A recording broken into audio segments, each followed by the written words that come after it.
Hey, welcome to another episode of the Operation Grow Show, Season 3, brought to you by RE Genetics with the Orange Chasm, New Millennium Nutrients with their New Millennium Nutrients.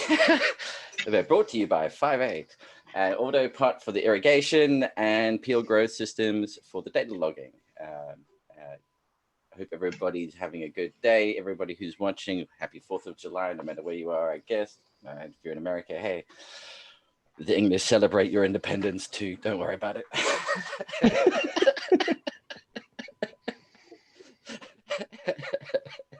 And that's sarcasm. Good to see you're in a good mood today, Pete. Fantastic mood, man. Fantastic. So how's everybody else doing? Yeah, I'm good. Hi, everyone.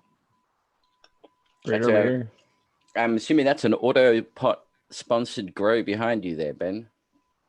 Yeah. Oh no, that's my garage. I'm in my garage right now. So. Excellent. I know where you live. No, 20 minutes. Yeah, I wish. Yeah.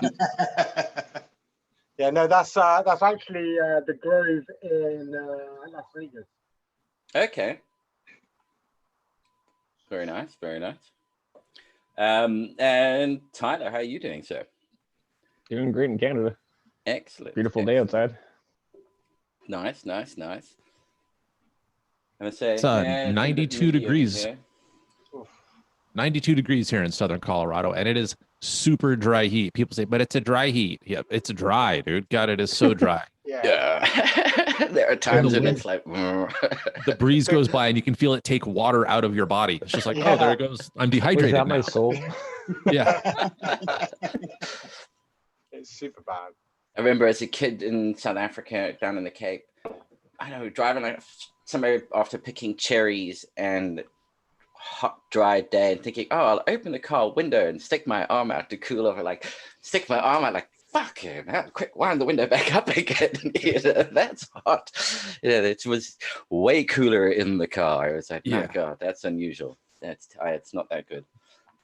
Yeah, you step out of the grow room to go get fresh air and you decide, I'm going back in the grow room. I'd rather be in there. Where's the humidity controlled environment again? That's the grow room.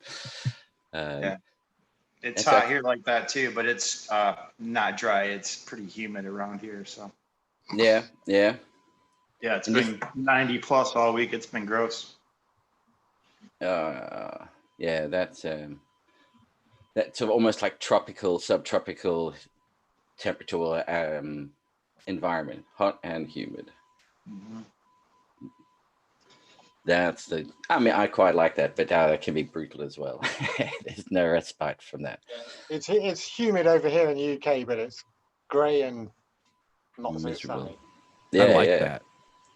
Hey, come over.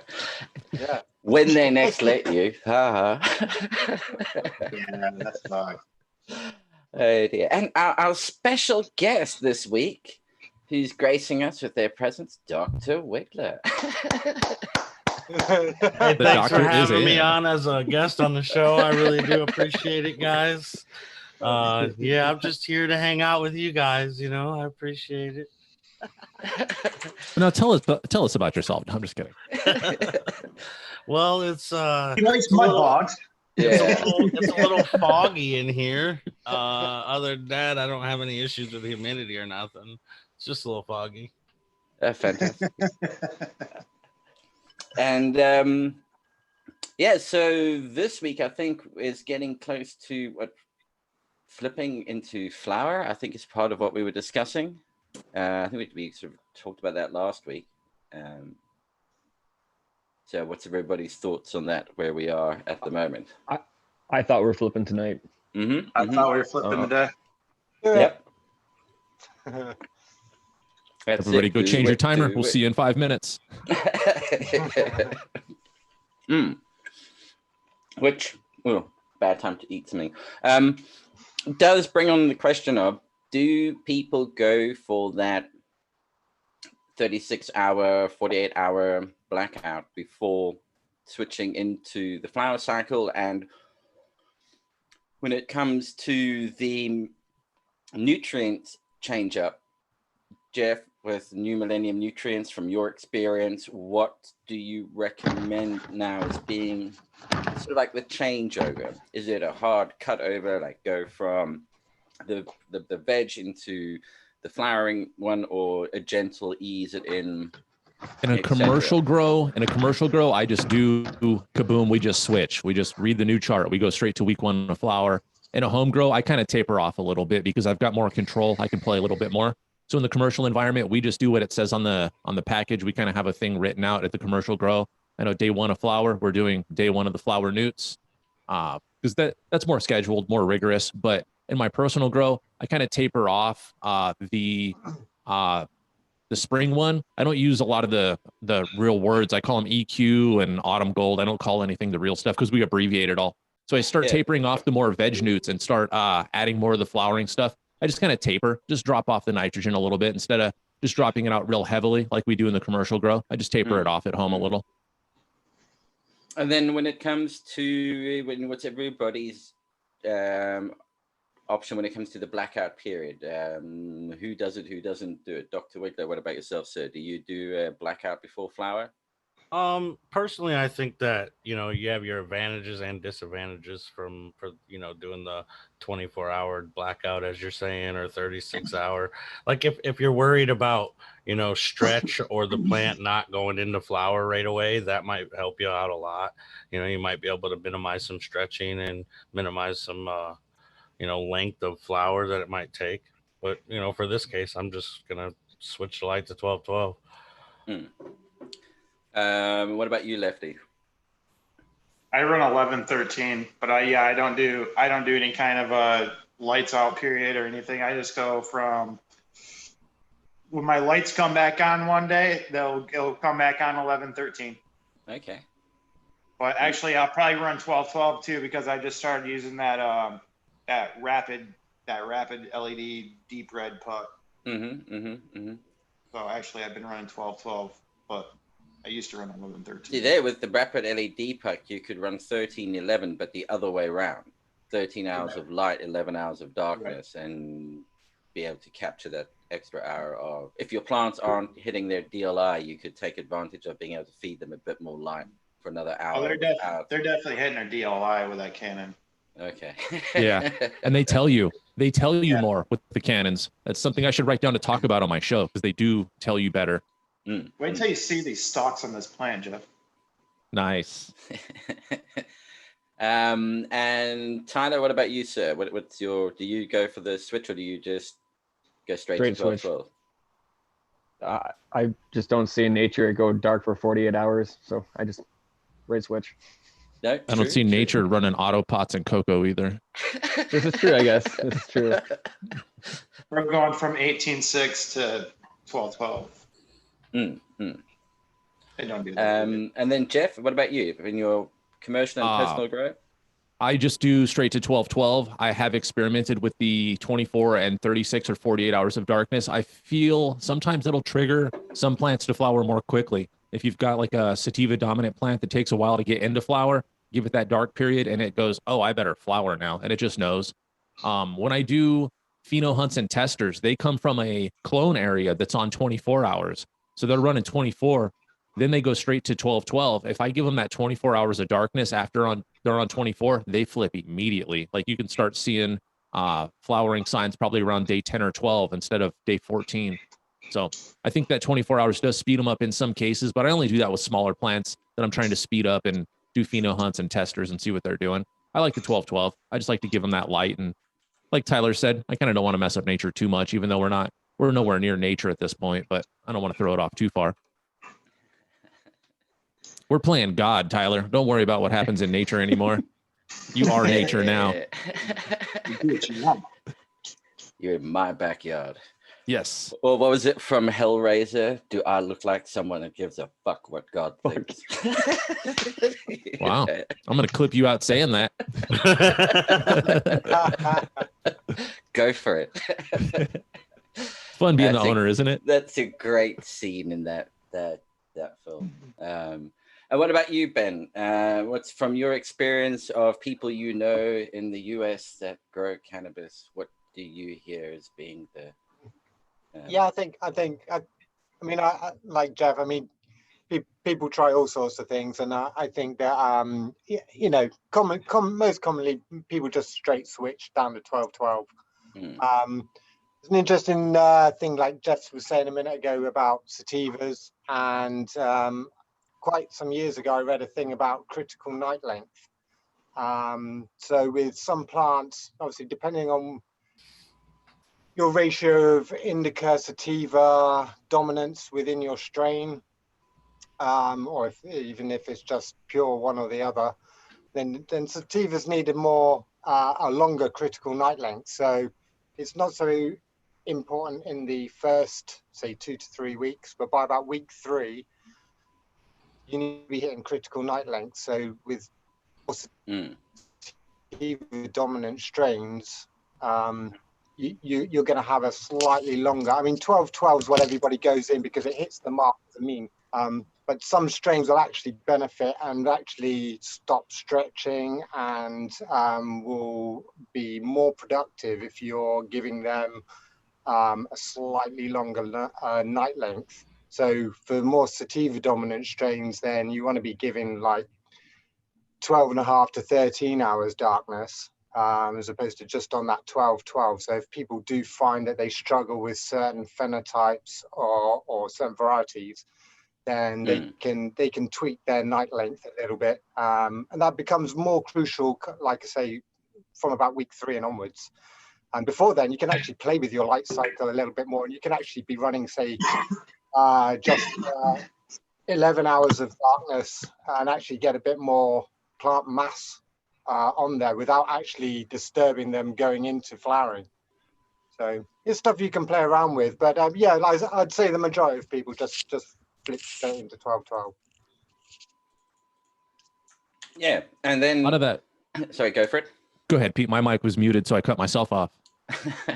And I think also when it comes to, I mean, maybe one of the advantages with prolonged dark period is, again, the plant needs to be at a certain maturity level before you kick it into flower. And maybe if it's a little on the early side, if it hasn't quite reached that full maturity, that extended dark period just sort of shocks it into, ooh, hang on, crap, things are changing that I need to adjust to. Well, it's about hormonal buildup. So obviously light breaks down that flowering hormone. So your seedling, your plants continuously from germination is producing flowering hormone, and light's breaking that hormone down. So the more light it receives, the more hormone is broken down, and that keeps it in a vegetative state. So when you reduce the light, then the hormone levels are allowed to build up, and that will trigger your plant into flowering. Stress has a bearing on that hormone level too. But ultimately, light is the key, as we know, as they're photosensitive. So So I mean, I guess the theory behind giving that 24 hours of darkness, 36 hours of darkness, is the fact that you're allowing that hormone to build up. On the flip side of that, I would say, are you maybe potentially disrupting the metabolism slightly? I don't know. I mean, we're talking fine details, but yeah. A lot of that'll be where the plant's origin is equatorially. Is that a word, equatorially? Yeah. It is now. It is. Yeah. Yeah, no, that works. Yeah, a lot, but that's where it's going to be based on where the plant is from. If you're from a real tropical region where they get 24 hours of light most of the time, and then the light just reduces just a little bit, your plants will go into flower with just a little bit of light reduction. If the plants come from somewhere where they get like short days, then it's going to take a little bit more to make it flower because it's used to getting shorter days. Sure. You have to figure out where it's from on the planet. Well, in the tropics, it's very much the thing about the tropics is it's very much 12-12 most of the year round. Yeah, it doesn't have very long days, but you never get really short days either. I mean, the height of summer in the tropics, it's 13 hours of light. In the middle of winter, it's 11 hours of light. You know, kind of that very subtle swing. Yeah. And so it needs so much longer because it spends nearly 6 months at 11 hours of light and nearly 6 months of 12 hours of light. You know, it's a very brief cut over. So that's why they take so long, because they're used to this really, those genetics are designed to, I have got 4 months to flower. What's the problem? What's the rush? It's not going to get too cold. It's not going to get too problematic. Just keep going. Yeah. I mean, I think that mostly applies to like if you're growing a landrace variety. I guess most people are growing hybridized plants, which have just got, you look at the back history of its genetic profile, and it's got everything in it somewhere along the line. So, I think that regionality is kind of out the window nowadays with what people grow because everything is so, So polyhybrided. Yeah, definitely. Yeah. It's all the same plant almost. We're getting to where it's just all cookies now. It's all cookies yeah, plus yeah, chem. everything. Yeah. Yeah. But this is where those Isn't America far anyway. red pucks get interesting, because you can, especially for the sativas, I think there's a lot of an advantage of using them on the more pure sativas. You can force it into that darkness a little bit quicker, and you can do it on 12-12. You don't necessarily have to do 13 hours of darkness. You can, because bearing in mind, it's this, how long, when we're just switching off, the plant needs to shut down, and because it doesn't get that kick, it's having to do the shutdown because, oh, hang on, I'm starting slowly realizing the lights are off. Whereas with the puck, it forces it to go, oh, hang on, it's time to go to sleep, and that whole sleep process just gets accelerated. So I think if you're growing long flowering strains, then those pucks are probably really, really useful and handy. Yeah. So any and then again, which will come to like the end, what would be really interesting, that at the end of flowering, can you go, all right, I'm going to put it on the last like 4 or 5 days, I'm going to put it at 18 hours of light all of a sudden. And you're not really worrying about the thing homing in the last 4 days or the last 7 days of being in flower. But if you're trying to think, well, I want it to bulk up a bit more, you're just giving it more time under light. I mean,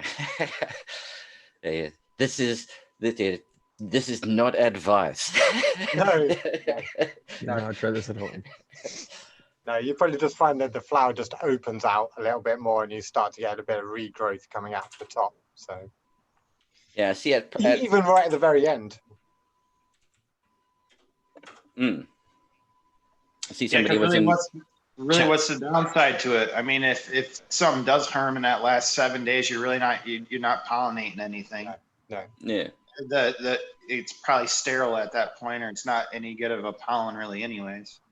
And you're not giving anything any time to develop. I mean, it's not going to suddenly. Yeah. Most of your pistils have died as well, so they're not viable. So yeah. Unless you're running perpetual, then you got stuff in there at week 3 and they're prime. So gotta keep an eye on that fucker. Well, Hey, free seeds. Just started a seed company. Yeah. That's how they all Shaky start. Pete seeds. I see. Like 4 plants in chats mentioning like Rasta Bob from the EO channel that was saying, that in Jamaica he's having to use lighting to extend the vegetative period. Yeah. Just make sure that they don't kick over. That's right. Yeah, shout out to Rasta Bob. He's got a really cool setup. He does what he can with what he's got, and he does a really good job with it. He's a good dude. Yeah. It was good to see his little setup there. They were firing it up, man. It was like, whoa! I haven't seen people hitting a pipe like that for some time. Yeah, smoking the chalice. Very nice. Yeah, We're gonna have to go make a field trip. making me salivate. Yeah, that that's would be probably a the only great place field they'll trip. let us in, Jeff. I couldn't hear you, Lefty. Sorry. That's probably the only place they'll let us in at. Yeah. Yep. So, I'm down. I know last week I probably did like this data crash, like, oh, he has just all this data stuff and what could be done with it, and it was probably a little bit of an overload. But I've sort of built it and combined it all up into a little application, a little product, something for people to be able to use, a website that people can use, and Buy now. sorry. Bye now. Bye now. Yeah. And really, this is starting to show. There's a lot of talk about, oh, you can, forecast stuff with data and do stuff with the data, but it's all talk. Now it's like, okay, let's actually show what can be done with the data, and that's the idea behind this little tool. Well, a tool, a bit more than a little tool as well. Let me share the screen. I've called it the Oracle for whatever reason.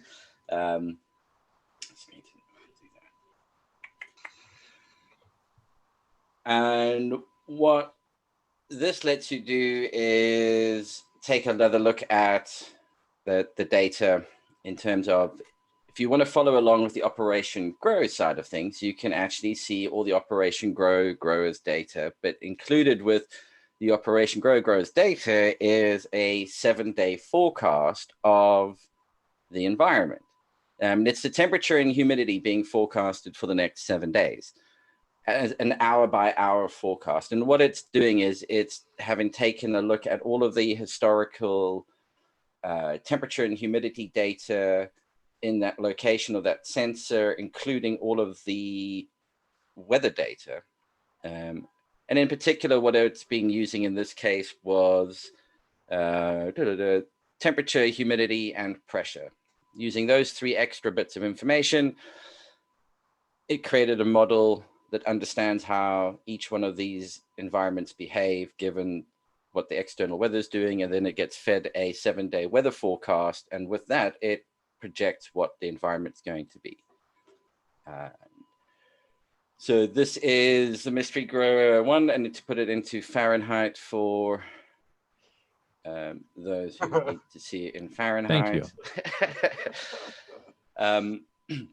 So let's get rid of, let's take out the temperature stuff. So that's showing, I put it all back in. But you can see, let's see, get rid of it again.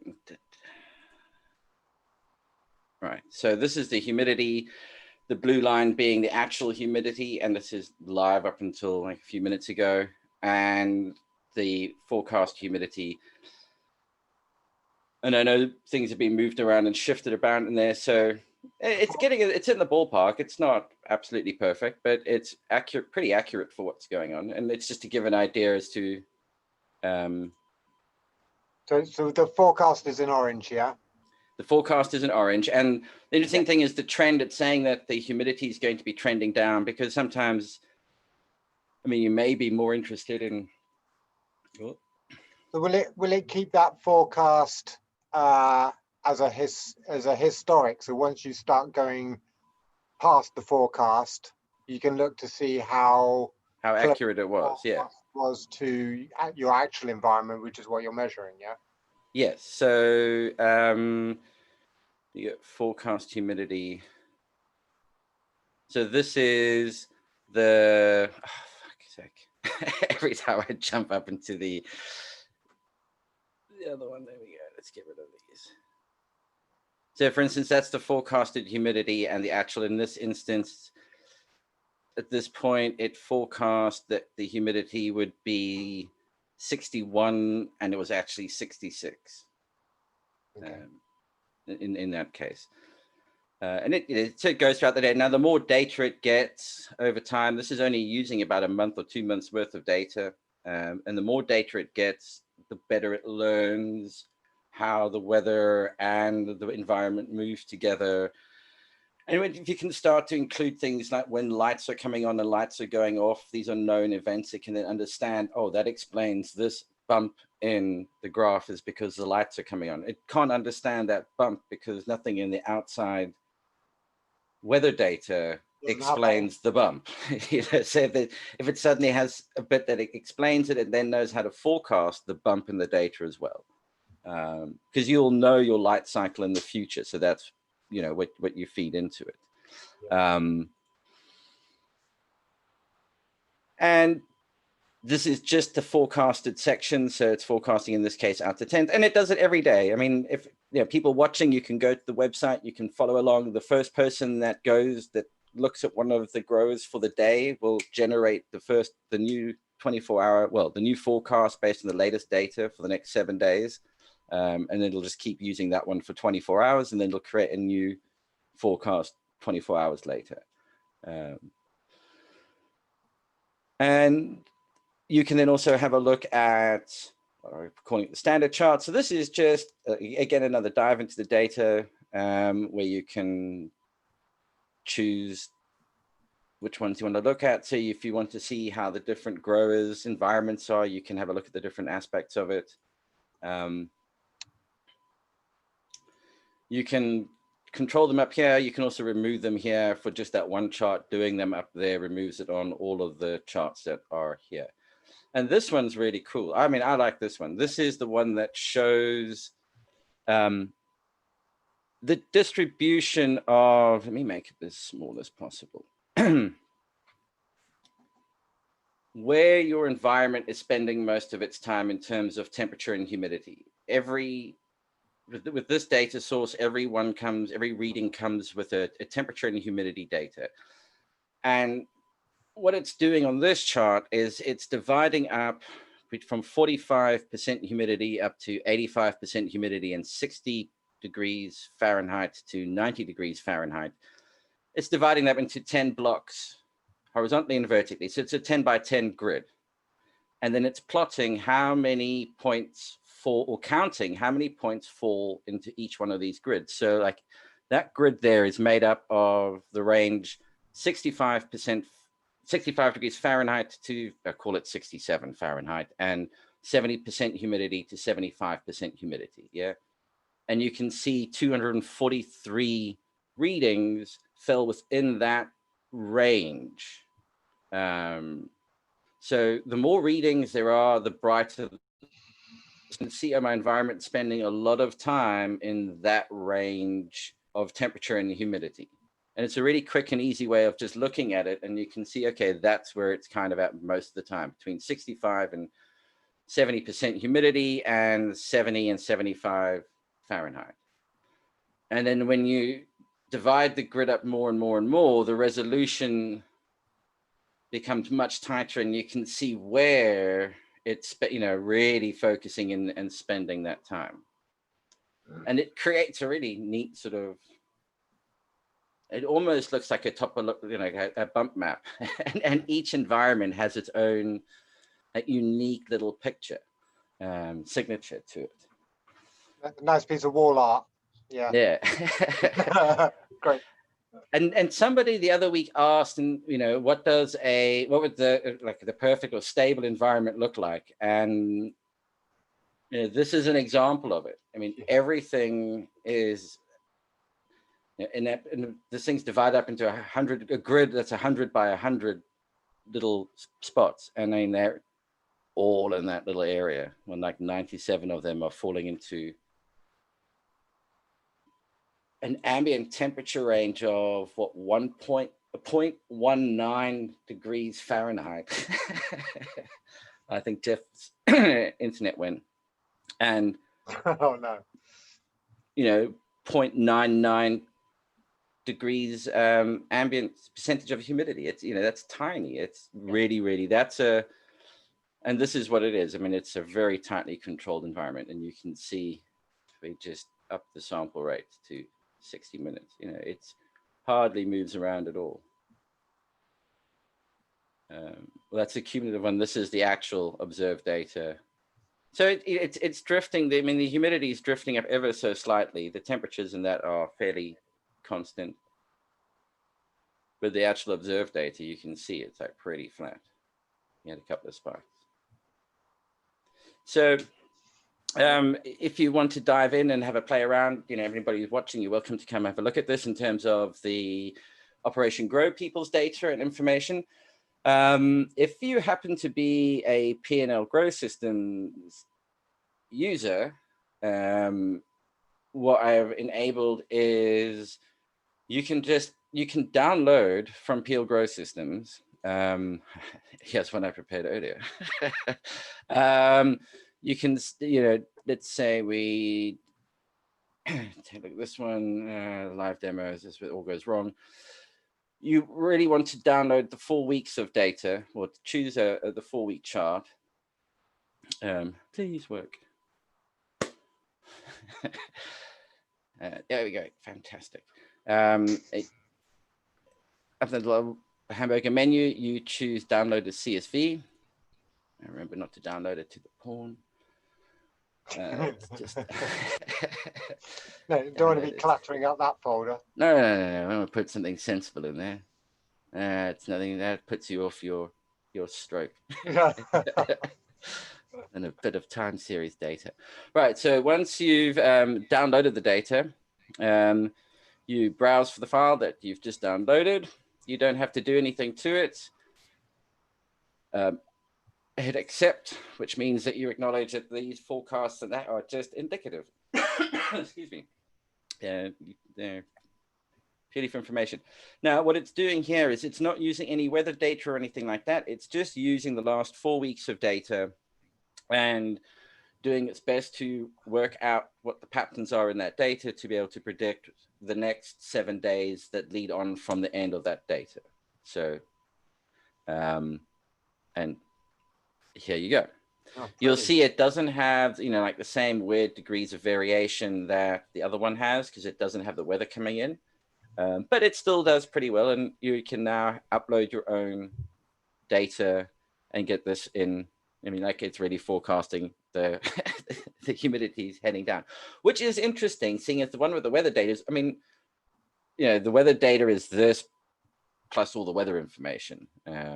So it does pick it up. The bit down the bottom here, these seasonality, what that's referring to is, so for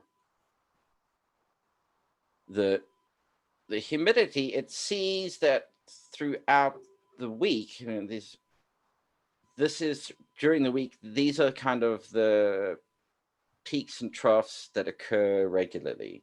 It sees this sort of pattern in the data.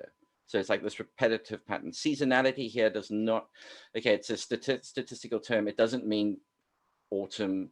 It's not seasons like that. It's where there's a repetitive pattern that appears, repeat events, occurrences. Things like the seasons, it will pick up because it will find there's, 4 times a year, there's this distinctive shift that takes place.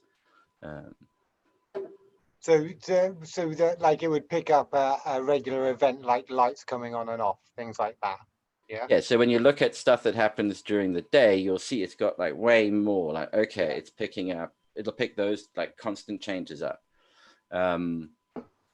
And what's interesting with this is when you push, if you feed this one with 2 years worth of data, it really gets accurate because it's now seen this same time of year. It understands what happened the last 2 years at this same time, and it really gets a good build up. It needs a lot more data to get a very, very accurate forecast when you don't have other inputs like weather, et cetera, coming into it. But you could supplement it with lighting schedules and irrigation schedules. You don't have to use weather data necessarily. It just needs to be data where you knew what it was in the past and you know what it will be in the future. And therefore, like light cycles, feeding cycles, how much you're feeding, etc. Those are all things that you would know in the future. Potentially, like if you're sticking to a hard regime, and you could then feed that in and you would get the same sort of results coming back. And this will be extrapolated out to do it for other bits and pieces. This is time series. It doesn't generally know that it's environmental data. It doesn't care. It's time series. That's what it's interested in. So I'm going to sit you, and everybody's welcome to have a play with this. And what I'm looking at doing is sticking it up. I'm going to add some extra templates on this so that you can have, if you're using the sensor push, for example, or any one of those where you can download the CSV file from the device, from the data logger, I'll create a similar like PNP and I'll grow template here where all you have to do is download the file, upload it. The system knows what to expect and will process the file in the same way that this is being processed. So you can download your data and upload into it, and there'll be some other charts here. There's a bit of it that's, this level will be for free. And there maybe be a Patreon for access to ones that will allow you to then say, well, this is where I am, or this is what my nearest city is. And if it's available on the list, you can pick your nearest city and it will use that extra data, or you can do it one where you do provide it with the lighting schedules and things like that, so that you can get a much more accurate forecast. I'd be interested from people in chat and whatnot if something like that would be useful. I want to put up on here also a, I'll take the BTU calculator from PL Grow Systems from our other site there and put it up here as well. So you can use that to work out what size, aircon you need to get, and a nutrient dilution calculator might be really handy, because often it says like 1.25 milliliters per liter on the bottle, and then you're sitting there with 2 gallons and like, okay, what the hell, how many milliliters am I supposed to put into this 3.5 gallons I've got? And to have a calculator that will do that for you, just make it a little bit easier. And then the final cool thing, which I put up there for people to play around with, is the spectral, which is being able to take, that's just got a cache from me using it earlier, being able to take images and do spectral analysis on them. Now, this works best if you use a camera that's had the infrared filter removed from it. So it's capturing the full infrared spectrum or the near infrared spectrum along with everything else. And that would be an image like this one. That's why it's got that reddish sort of hue to it, because the red channel gets flooded with all the infrared as well, not just the red light. And then it runs it through a number of indices. So the spectral analysis indices, and the list is here, and these are links. I'm not going to go through them now, but you're welcome to come up here and jump on the site, have a click, read. You can this gets quite technical, but it's a way of processing the different color bands to show different aspects of an image. And this normalized difference vegetative index, or NDVI, and these top 3 are all sort of just variations. NDVI was sort of the original, and then these other 2 are enhancements of that, and you'll see what I mean. What it's doing here is this looks for reflected infrared, and things that reflect infrared would be like plants reflect infrared when they're photosynthesizing at a happy pace. So if the plant is at full photosynthesis, it's optimally photosynthesizing, it reflects huge amounts of infrared. But you'll see in this environment, there is so much infrared being bounced around that it just floods the whole thing. It's all green. It's really difficult, but it's not too much infrared either that things are absorbing it and warming up so much. It's enough that it's just reflecting off everything. It's also a white environment. The enhanced NDVI takes into account that, okay, this happens, and sort of filters out all the non-green bits and really sort of like masks them. So now it's just showing the vegetative stuff in a lot more detail. The NDVI is more from satellite scale. This works better at a more macro scale, and this is considered macro if you compare it to a satellite image. And again, what you're looking for is everything to be in the green. When it starts to drift off, it could be because it starts to absorb infrared. It means the plant is not happy. Now that could be it's too warm, it's too cold, it's overwatered, it's overwatered / the roots are problem with your root zone. It's drowning, or it's too dry. It could be a nutrient issue. The thing is, it will show up. You'll suddenly see one plant in amongst all the others looks different under this, and it will show up really early. The single one for everybody who uploads a picture that's possibly not using infrared, this may give you the best result set to look at. It was designed to try and do it from standard RGB images. It works really well, again, with an infrared one, but that one in particular was designed to try and do it with RGB images. The other one that is the GLI, which is your green leaf index. Really handy if you want to try and work out how fast your plants are growing. So if you suspect that maybe that nutrients aren't working, you're not seeing the growth, how do you quantitatively, validate that? Well, with something like this that's sitting there, it's in a static place, it's constantly taking a picture, you can have something snapping away every 10 minutes. You can actually, watch it grow over time, but this could tell you, you can now calculate how much green is in the picture. Again, it's looking at stuff that reflected infrared, and you calculate the percentage of green in the image, and every image you recalculate how much of it is green. And so you can see how much of it's starting to be taken up over time, and then you get your growth rate of the plant. So you could get like a signature for each one you expected to grow at this rate. And now you have time-stamped images. You've got data that's being captured, that's being time-stamped. You can look at the chart, look at the picture, and see all the environmental buildup that led to that picture at that exact point in time. In fact, you can animate the whole time series of the temperature and humidity and the plant and watch it happen. I hope to try and get something like that together for next week. But yeah, you can upload any picture you want into here. They do get trashed after. They get trashed after like 15 minutes. After I validated it to your mum.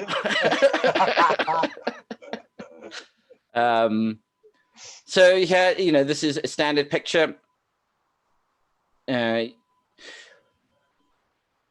You see, these two do kind of give a better representation than that's kind of totally washed out. It makes it look like it's all perfectly, but not saying it isn't, but this starts to just isolate it a bit more. And you really need to look at pictures together. You could look at all of them to get a good understanding of what's going on. And although like the green leaf index here doesn't work so well on an RGB image, using this particular one, which was, the green difference vegetative index. Remember, the green is just a color ramp. It's not necessarily mean that it's green, but this allows you to isolate, okay, that's all the green plant material. I could use this one as my growth rate indicator and then trim it out for that color instead in the picture. Or, if I want to, I could flip the color ramp. And to give you an idea of the piece of equipment that's being used to do this image, that's the size of it. This little, it's a Raspberry Pi. I'm not going to kid around what it is. That's a tiny little Raspberry Pi Zero, and it's literally wedged in between some LED lights. It only has a little power lead. That's it. This is, that's it from above. Yeah. And then it provides a real-time feed. You have some software that then captures and timestamps the data. And you just get an image every however many minutes. So yeah.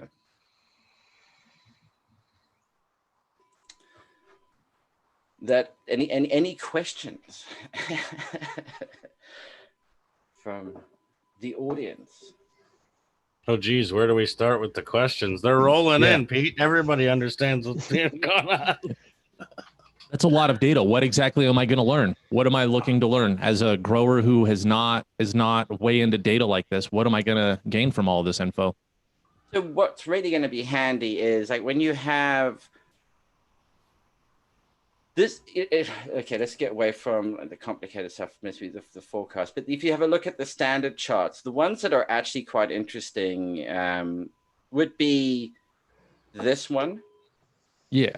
if you're I looking get at this a one. chart like this, it's letting you understand how rapidly is my environment swinging around.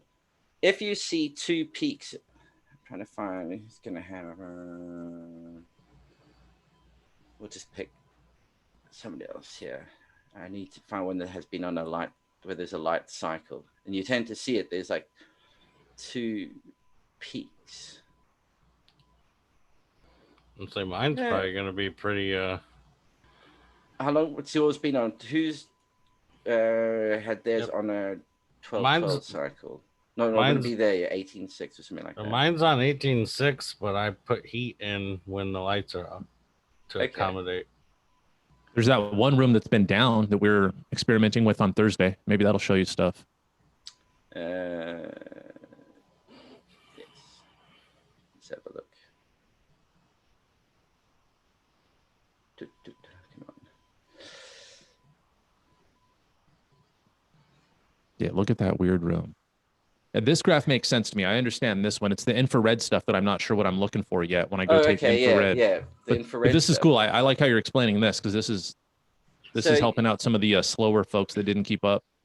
Me. So, like here, you can see that it fluctuates between there and there. Those are the two main areas, and it sort of drifts around here. Occasionally, it wanders off into this space, but mainly the environment tends to spend most of its time between, and it's a tight range. Hey, I mean, that's 27.5 and 27.99 degrees Celsius. So, I mean, it's 0.49 degrees Celsius and between 1.99% humidity. And then 27 and it's same temperature range, but the humidity is lower. So most of the time it's spent in this temperature space, and the humidity is predominantly down here and up there, and not particularly high.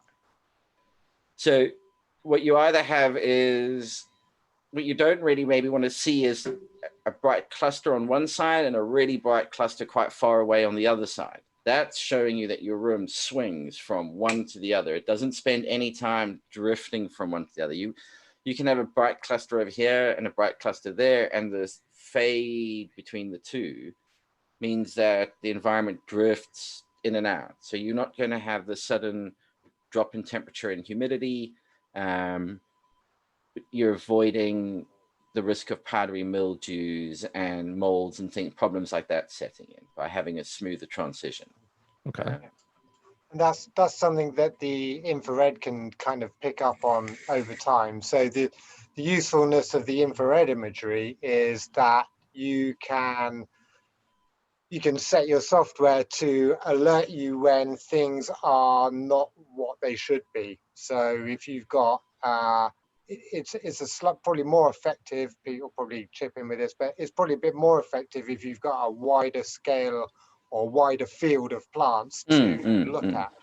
And so you can, if you've got a grid of, I don't know, 100 plants, 10 by 10 in a facility, then you can start to, the infrared will actually start to identify where there is potentially an issue with particular plants or an area of plants, because if the health of the plant is affecting its ability to reflect infrared, so we were saying that healthy plant will reflect infrared, and plants with issues will probably start to absorb infrared. So that will then notify you that in that area there is an issue that requires your attention. It can't necessarily say what the issue is, but it can draw your attention to that area or those group of plants, maybe even a single plant, and you can then divert your attention to that area and check to make sure that it's watered, it's not got an outbreak of powdery mildew, it doesn't have an insect. So that's you hit something there, like powdery mildew, for instance. That's now forming on the surface of the leaves, and it instantly alters the way that the infrared is either absorbed or reflected. So, and it does it like really early on. Before we see it, it's already, Yeah. so you will suddenly see in amongst like 1,000 plants, one of them just doesn't look the same as all the others. You know, that's the one that you need to go and have a look at. Now, although initially it doesn't know necessarily the first time around, it doesn't go, okay, that's powdery mildew. But the real trick here is that you draw a little rectangle, and I'm going these tools that we'll be introducing. You do a little rectangle on the picture, and you say that's powdery mildew. Now, the advantage there is that it looks at the whole time series history up to that point. It's got all the images as well, the historical images up to that point, all of the environmental data, and now it knows when it's processing images going forward. You do this a few times, it doesn't get it right after just one. But every time people tag and flag that's happening at your commercial facility, for instance, every time it happens, people are flagging and tagging this stuff. Then it's automatically starting to highlight, yep, that's it. This is what's happening. And it can do it early on now. Now it can also just tell from the environmental data that, ooh, you're at a really high risk of powdery mildew coming. Yeah. Some of the so the IR can reference your environmental data as well, and through calculation can basically come up with a suggestive reasoning behind what it's seeing. Yes.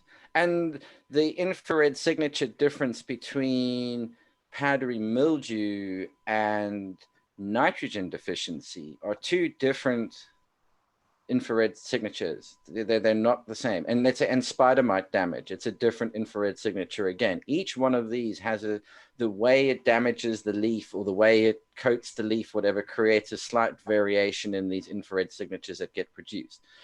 And so where maybe one person is saying, because they're only looking at the leaf, they might go, oh, that's spider mite damage, for instance. And maybe somebody else would go, oh, it's, but if you combine the environment data and the image, you go, yes, it's spider mite, because it couldn't be nitrogen. Or if I know what the whole fertigation cycle has been up until now, I can tell you it's not nitrogen, it's definitely spider mites, as an example.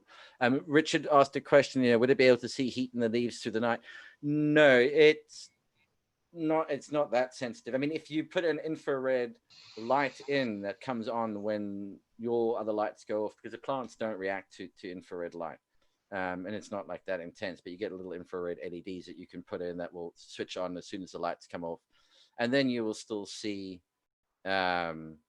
you will see a change in the plants. In fact, I'll get them to install one of those in their spots, so you can see how the plants change when the lights go off and photosynthesis actually comes to an end. You suddenly see the plants absorb all the infrared. They stop.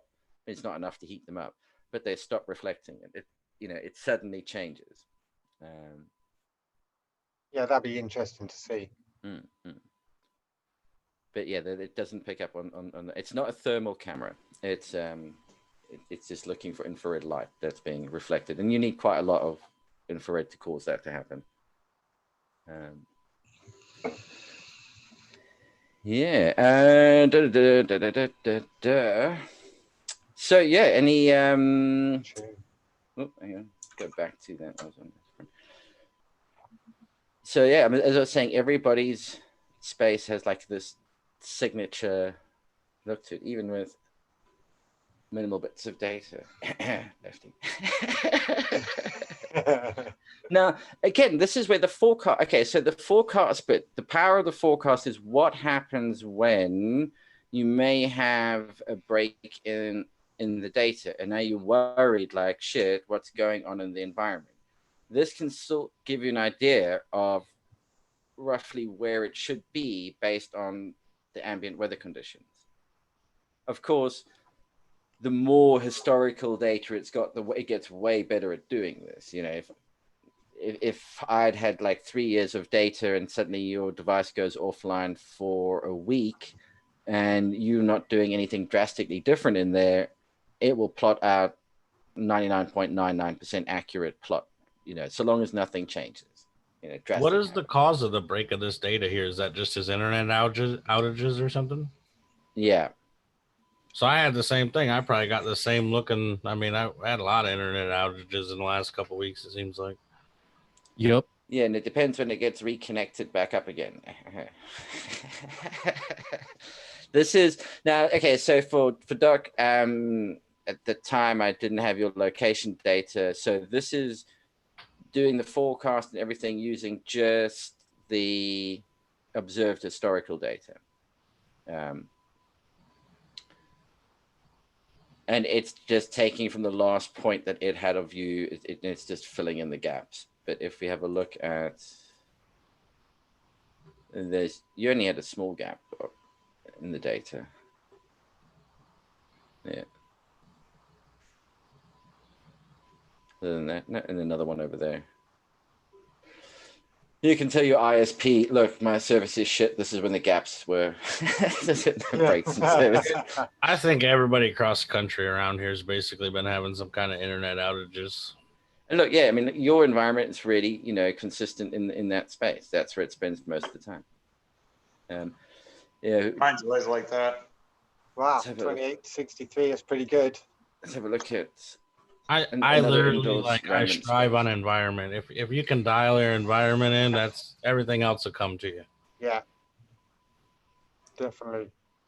That's the central sensor in the propagation at your place, Ben. Is that mine? Okay. Yeah. We want to talk about how I broke the predictive model. I broke the forecast. Actually, it caught up quite well. That's the creepy bit. It may have looked like it got broken, but the bit that it kind of got wrong was the temperature, but the humidity. It's actually, let's do it full screen.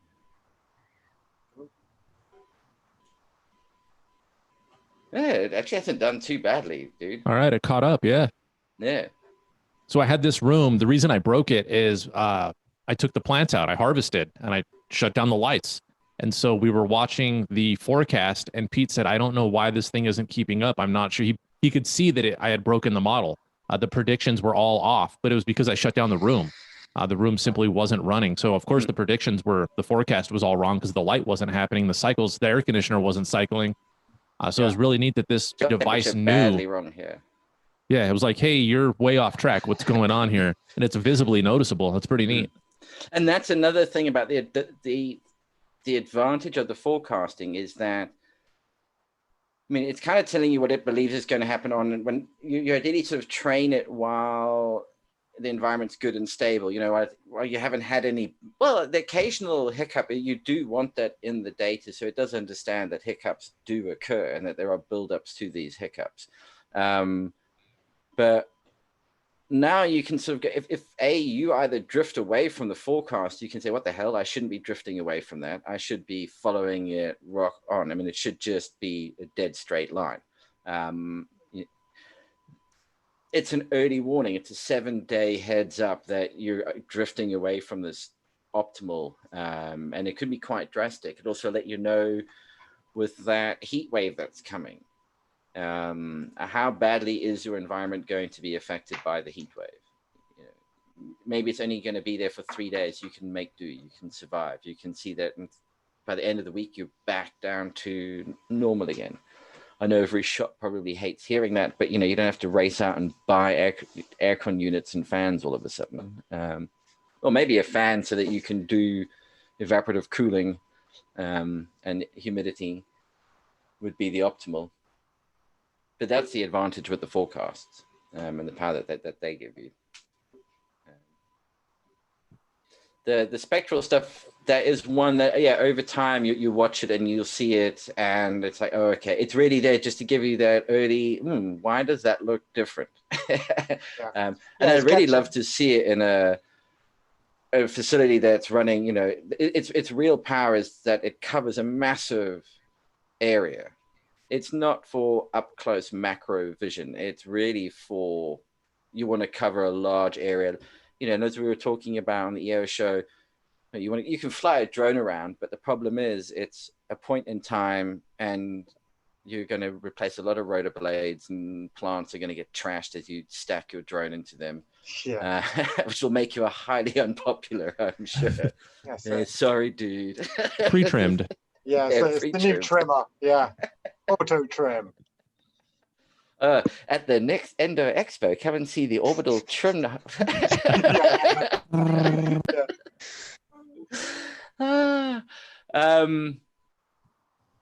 What was I saying? Shit, now I lost my track. Oops. So instead of a drone, this is like 24/7. I mean, this is sitting there, it's recording it all the time. It's not just a snapshot in time. It's on the go. You can sit there and watch what's happening in real time. And completely inexpensive and deal. So again, if anybody is using any other data logger, for instance, I'm keen to get hold of samples of the CSV files. If they allow you to save it as a CSV file, the output, I'm just keen to get some sample files so that I can create the upload templates, and then I can make upload templates for a bunch of different data providers. I will be looking to enable a way that if you're a Peel Grow Systems person, behind, like I said, like behind a Patreon paywall, you can link it to your Minder unit and get live data coming through and be able to do forecasts, etc. if there's interest in. I could probably help you out with like with a couple of different devices, so maybe Trollmaster and what's the other one? Sensor Push. Yeah, I mean, I'm really trying to make it. The data should be this thing. All these devices capture all this data, but it's making use of it. Actually, trying to find some value in it and making it easy to access that information. And that's the objective here. Is just to try and make that easy. Pulling together all of these sorts of charts and that, unless you know what you're doing, it's a pain in the ass and not that easy to do. And I will have one coming up where, you can just upload any of your own data. But having the templates, the reason why I want it to be like it is for the Peel Grow one, you download the file, upload the file. That's it. No other steps need to be taken. It'll automatically pick up and configure. It knows the configuration of the file that it's reading. So, yeah. Wow. That's a bit of a ramble. Hey, 20 people watching. Don't forget to hit the like and subscribe and the notification bell. 3net was down for a week over. Yeah. So, other than that, so I mean, I've not been here for a few weeks. So, have you got shots of? Have you got people's plants? Have you got the latest updated grow shots from anybody? Yeah. Actually, I'm keen to see how everyone's plants are doing, dude. Yeah, let me quickly. I see Doc has fired up a bunch. I think we'll do these one at a time. I think Doc's are one of those where it was the difference between. I think you were really doubting them almost to start with. Not doubting them like whether these plants were going to survive. Yeah, dude, you're not lying. I was unhappy. I couldn't believe I didn't know what was going on. I was having some crazy pH issues. Yeah. And I even thought maybe it was the nutrients were shit or I sucked, one or the other. Turned out I sucked. Yeah, dude, you suck. That's what it says on the toilet wall. Yeah. So we created 555. So once I realized I sucked, I reached out to some friends that do hydro, and we fixed the pH issue. And it's night and day different. I mean, they're just ripping and roaring. They look great now, Doc. Really good. I gotta credit New Millennium and these auto pots on the.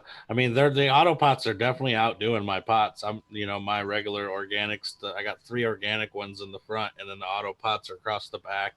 The auto pots are definitely bigger plants. They're more vigorous. I'm gonna have to put a little booster underneath mine. They're not quite as tall. That's plant-led feeding for you. That is. So that's your plants getting what they want when they want it. Oh, there you go. You can see the difference between the ones in the front. Yeah, you can right there. You can see the difference. Wow. Now there is 4 in the back and 3 in the front, but I mean, there's some height difference there too. Yeah. I mean, even if you take that the left side of the picture and cut it off where that sensor is, I mean that's a big difference. You can see there, really good. Yeah. Wow. I'm definitely what you can do here is you can underneath those plants and get them to the same canopy level. Yeah. But other than that, I think we'll be ready to rock in the flower. You see now? I didn't take any cuts. I'm gonna take some cuts tonight. But just quickly, like taking that picture there of yours, and see what does it do with it. That would be a good one to do because it's the whole room. Yeah.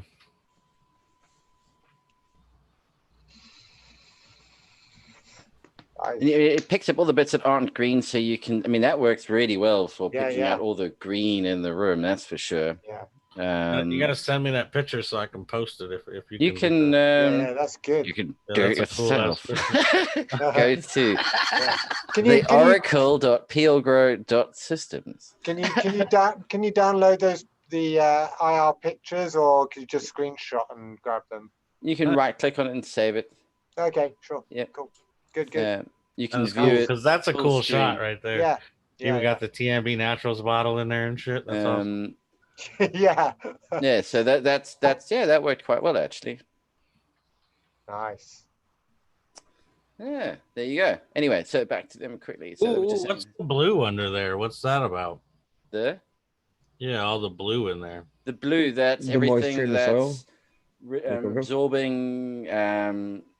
Total absorption of infrared. So that's all this black. If there's any water. Okay, so my floor is black and my, the pots are green. So that's all that. Yeah. So if you look down here, that's reflecting a little bit of infrared, and that's this section over here. But like in that corner, there's no infrared being reflected out of there. So it's totally blue.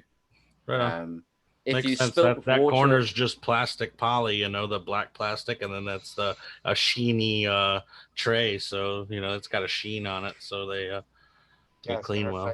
But again, it's trying to do that with the minimal amount of like infrared red that it's picking up. If under the actual infrared, when this had the filter removed, if this is water in it, it's blue. I mean, water just absorbs infrared completely. It's really, so you can pick up a leak as it's happening because you just get this dark patch appearing that just gets bigger and bigger. Like a horror movie. Like while it's dripping on your head, your minder can notify you that you have. You can even see the minder in the infrared. No, my minder's just above my canopy, but I figure I got it set for flower. I'm gonna run right into it. I don't. That's fine like that. It's when people have it like that in flower and it's now sitting like 5 inches away from the light, and they're thinking, especially in HPS. Yeah, it's like no. You need to have it lower down in the actual. There's actually very little light in this room. I got one 8-bulb T5 in there. That's it. It's a 4x4. Actually, that would be a good one. Hang on. Yeah, that's nice. Let's try that one as well. Now we get to play with images. Woo, pretty pictures. It's interesting though. So it shows people. Yeah, it really should get you guys these cameras. Yeah, the more you see, the more of those pictures you see, the more understanding you start to gain through what it's showing you. I'm kind of curious for Jeff as to what phenos he thinks he sees with these. I mean, I know he's seeing them leaves, and he's kind of, he's got to be like, "Oh, I see that. That's quite. It's still a little bit, early, but I know what I'm looking at. Yeah, I can see that golden goat dominant leaf shape right in the front there. Right on. Yeah. That's another exercise I'd like to try out, is to be able to take like you're saying that's golden goat dominance showing up there. So is it possible, maybe without it being in flower, but from the phenotype of the picture, you know, enough photographs of the one phenotype to now be able to accurately identify that phenotype by looking at it? Now that's the challenge. That's like having, it's like a person having quadruplets, quintuplet babies and just being around them. You just have to be around them enough, and then you say that one's Bill, that one's Jim. You just know. I do think leaves are like a fingerprint. I think everyone's different. Yeah. But I mean, there might be some that share, because you got, I mean, like we compare trees leaves. That's how we identify trees, is by their leaf. You know what I mean? Like it's an actual thing in science, folks. Yeah, no. So I do really want to try that with, but the catch is it's all about the quality of the data going in, and what you need is pictures that are like 100% confirmed that that's what it is. We just got Doc's picture. Any other pictures from anybody? I was going to ask the same thing, man. I'm like, yeah. Me and Tyler, Doc. I appreciate that. Me and Tyler, we send each other videos and pics on IG, you know, to each other. Oh, yeah. But I don't get to see anybody else's. Nobody posts shit. Nobody does nothing. I'm like, Ooh, hang on, we'll get onto that in a second. So this is Tyler's. Yep. Nope, being scrugged different. We can see that skinny golden goat leaf. Yep. That long, skinnier golden goat leaf. That's definitely indicative of the golden goat dominance in there. And those wider leaves are going to be more the platinum tangy dominance. This is just there's the the challenge. How would it? If I put a platinum tangy up there next to this, just at this stage, if you were just looking at pictures, how difficult do you think it now is to tell yours from the tangy or platinum tangy, whatever it is? The platinum tangy has more of a maple leaf shape to be, since we got so many Canadian friends in here. It's much wider. It's got a shorter, more It's got more. It's Bas Diesel. It's got that Canadian maple leaf shape. Yeah. That's how you do it. But we're real polite about it, eh? But I mean, go politely fuck yourself, you know? Sorry, I had to use such harsh language. Sorry. I don't come down to the bus stop and smack that cock out of your mouth while you're working. Wow. Dude, I love Canadians. They're the most polite. They'll be like, you should go fuck yourself, sir. Like, they're super polite. I love it. But yeah, I can tell that they've got the platinum tangy gives you a much wider leaf, and that golden goat gets that skinnier leaf. That makes it real easy for me to tell. Yeah. And I've been playing with both parent plants for so long and the cross for so long that that's like my family now. Those are my kids. Yeah. Oh, yeah, I do think it was. Yeah, so I think it's possible. It just needs so much input data. That's where I'd like to work with something like people like Cannabuzz. That would be like a really cool little bolt on into Cannabuzz. When you take a picture and upload it, it gives you like a confidence rating on what it thinks that is, because everybody on Cannabuzz is uploading pictures and tagging them as this, and that's what you're after. But you need about 3 or 4 layers of validation of what's being tagged. So if somebody tags it as like Lemon Jeffrey and then tags you can go, yeah, that definitely looks like Lemon Jeffrey, so that it's been validated. And so you build up this library. I mean, they've got so much, it'd be perfect. And you've got certain people that like if Stabby or any of the EO show grew or the Operation Grow Lot tag it as being, Orange Gasm, etc., straight away, okay, those are subject matter experts. We don't have to validate those ones. I like that approach. I mean, ultimately, they're validated because they're validated, yeah? It's not that you don't have to. They are already validated. You know what I mean? Yeah. But it's when like Joe Smo uploads a picture and tags it as Lemon Jeffrey. How do you know it's Lemon Jeffrey? No, I totally understand. Like I have an idea for an app, and what you're talking about totally plays into the idea. Now I could never create an app because I'm not smart enough, but I have the idea for it, and it plays into what you're talking about. The people that make apps aren't creative, so you guys need that symbiosis. So, yeah. Fuck you. Love you, Pete. Shots Sorry. fired. It's a different mind. We need each other. Well, I didn't mean that. We need Not each other. creative. You know? I'm gonna grab one of those knives I made. I'll show you how creative I can be. Hey, there. Hey, Pete, it's fuck you, please. Fuck me, sir. Thank you. Straight up, fuck you. So A different mindset. no, I know what you mean. That I found, like, one of the things, to talk about the current scenario, and that it's sort of what's frustrating is everybody's going, oh, doom and gloom, all these like jobs are lost. You go, but what about all the jobs that have been created? What about thinking like seriously creatively around the problem? Just think laterally. I mean, I think that's a skill that so many people don't have, is to think entrepreneurially and laterally at the same time. So as an example, all the restaurants that suddenly can't have patrons coming in, but we're not talking fast food, we're talking restaurant food. And so how do you continue that? So the restaurants now invest in a truck that can do, as you put the food in the trays and whatnot, it gets UVC zapped, so nothing can survive that. Again, on the delivery end, because it's in a truck, it's doing it, all restaurant will only deliver to a 2-mile radius, not much further than that kind of thing. And it delivers like a proper hot starters and main and dessert done. But, there's a whole business that spins up to build the truck to then support that side of it. Your waitering staff become delivery drivers. You still need to prep the meals. There's this whole like potential spin-off industry. It's just looking at it the right way, I guess, if that makes sense. It's just taking a slightly different slant on it. While we're looking at this picture, I got a question for Ben, our Autopot specialist guy. So Tyler's runt here, as we've been calling him, we're pretty sure he's got a root issue here. And we want to be able to dry the pot out. But how do we go about doing that while it's hooked up to this Autopot system? Okay, so there's two ways of going about that. You can either take the valve out and turn it upside down and just run it manually for a little while. So you could either disconnect the valve and literally tie a knot in the pipe. You can get an inline tap to go on that 6 mil 1/4 inch pipe. Yeah. And you can just shut each pot off individually if you wanted to.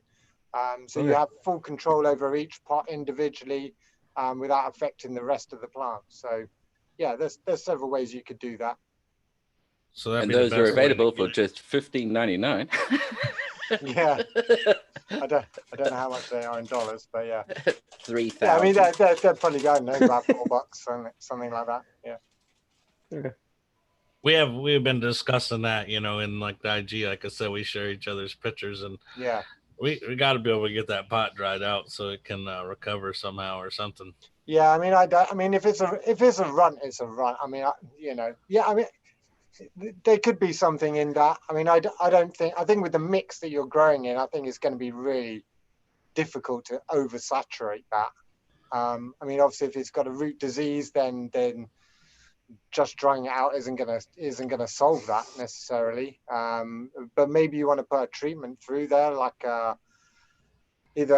probably an enzyme treatment, maybe to maybe try and combat a root disease if that's the case. I mean, at this point, I can't see another issue minus root problem. I mean, well, yeah. I mean, you get some plants which are just runts and don't grow very vigorously. I wouldn't like to think Jeff's got runts over there. Do you got Jeff? You got runts over there, Jeff?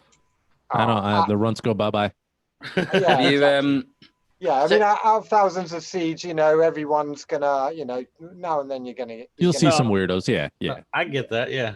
So have you had literally a nose around, a smell around the it smells like everything else, so it's okay. Around the surface of the soil, so no bad smells coming up, which would be a good indicator of a root problem. Yeah. It doesn't look like it's got enough roots to actually get going. To even have that sort of. It stalled from week 2, I believe, to about week 3 or 4. Yeah. And this looks like it was going to die. Wanted to go cut it and started growing back. I was like, let's go.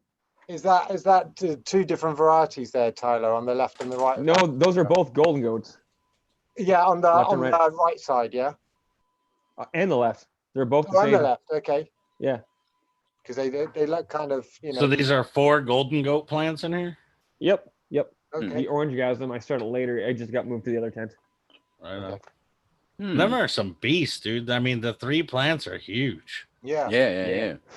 Yeah, it's just that the right side all looks lighter in color than the left side. I don't know. Yeah. Whether, It does, and it's like It starkly always different. has. was that It It's always always has. been lighter. Throughout this whole grow, that side's been a little lighter than this side. right? No matter how much Yeah. extra nitrogen. What kind of nutrients are light do pumped you one got in side. there? Spider Farmer 4000. Man, I wonder Just if one LED. side of that Spider Farmer is just way stronger than the other. Yeah, it's weird. Yeah, like if you had a par meter or something, we could really find out. It's got to be something, dude. You know what I mean? Yeah. That's just. Yeah. Turn that Spider Farmer around. Can you do that? Yeah. I'll do that tonight and see what happens. But if it's not too hard, try it. See what happens. Yeah, it's just 2 latches, man. Easy peasy. Mm. Yeah, what does Peter's little things tell us, huh? Yeah, this is the catch. I mean, without it being, I bet the plants look like they're healthy enough. Although, actually, hang on, that's the dark green in the middle of that. But they're looking at the top leaves, trying to find. It's kind of. Yeah, I mean they're all reflecting pretty well. So. Yeah, I mean it's not. I mean again, that looks like really just the young growth, new growth, maybe lacking a bit of nitrogen, but it doesn't mean the plant isn't photosynthesizing away healthily. Well, what's the chances that one plant's way hungrier than the other 2? Yeah, I'd say it's on the both. It's definitely a side by. You've got the two on the left which are looking nice, green, healthy. I'd hate it if he turns that light around and these other 2 go yellow. Yeah, well, that'd be interesting. Yeah. I tell you what, if you, I'd be sending that light back. I mean, I know right. Good luck. He said Spider Farmer. Yeah. Oh yeah. Warranty shit. I know you're getting a replacement up, just to replace the humidity sensor. But then what would be good to do, because your fan has also got a temperature and humidity sensor on it. So you got 2 ambient temperature humidity sensors, is to put them like diagonally opposite, stick one right above it. I mean, like literally right above this one. I mean, at the moment that Minder unit is too high up. I would have it lowered down. I would actually have that kind of sitting in the middle of all of these. And put the other one at the same height across on the other side. And get an idea, is there maybe a weird temperature humidity difference? It could be something like that. Half the room could be cooler or warmer. Hey, Tyler. Yep. Which ones of those plants are topped and untopped? Back 2 are topped twice. The front left is not topped, and the runt I've just let it go. Yeah. And then the back left has been heavily defoliated twice, and then that's the new growth. Back right has been heavily defoliated once, and that's just letting it grow.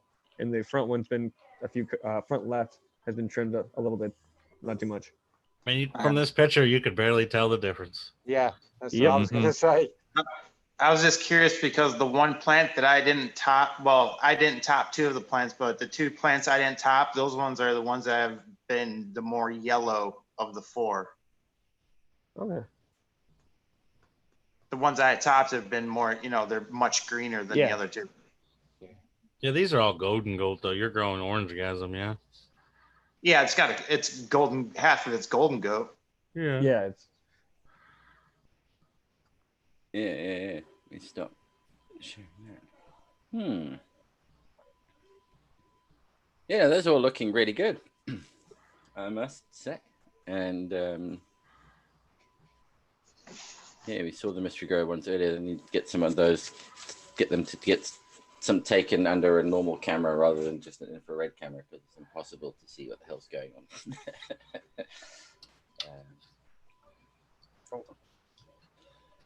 So yeah, everybody. I don't know. Is there anything else that we would like to discuss or cover? I think it was quite an intense. I rabbited on for a long time about the data side of it. So it was an educational episode for me. So everyone's flipping today, yeah? Yeah. Yep. Cool. I got my flip juice. Yeah. Flip juice. Tyler's doing it as soon as he's off. I mean, actually, that would be good to know that going forward would be to get like the light schedules and that for everybody, so I can include that in the model. All right, you got a paper and pen? I'll tell you right now. I'm just kidding. And then I can include that into the model so that it will then carry. I'll read after a little while, after like a couple of weeks, I'll tell it to retrain the model and learn again from all the data it's got. I mean, where it's going to get particularly interesting is that, you know, you keep the same environment in place, which most of us have got. You know, it's not knocking it down and building another one. But to now monitor it through a few cycles, and to after 2-3 cycles, yeah, then the predictive stuff's getting really interesting, because it could start to do like nutrient requirements. You know, if you're trying to project how much nutrients I'm going to need, this all comes down to what kind of records you keep. Its ability to then forecast, all right, you're likely to need these nutrients in the next week or the next. That kind of forecast it can do way out into the future. That's not something that's necessarily tightly driven by the weather conditions per se. But yeah.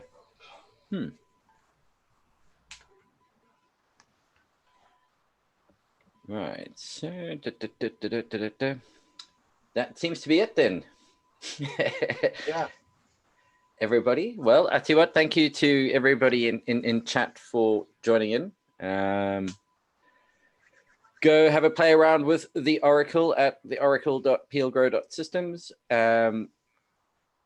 By the end of next week, there'll be some extra features and functions. If at any point anybody in chat or on the panel that thinks of something that would be useful for growers to have access to in terms of, oh, I really would find it handy, like the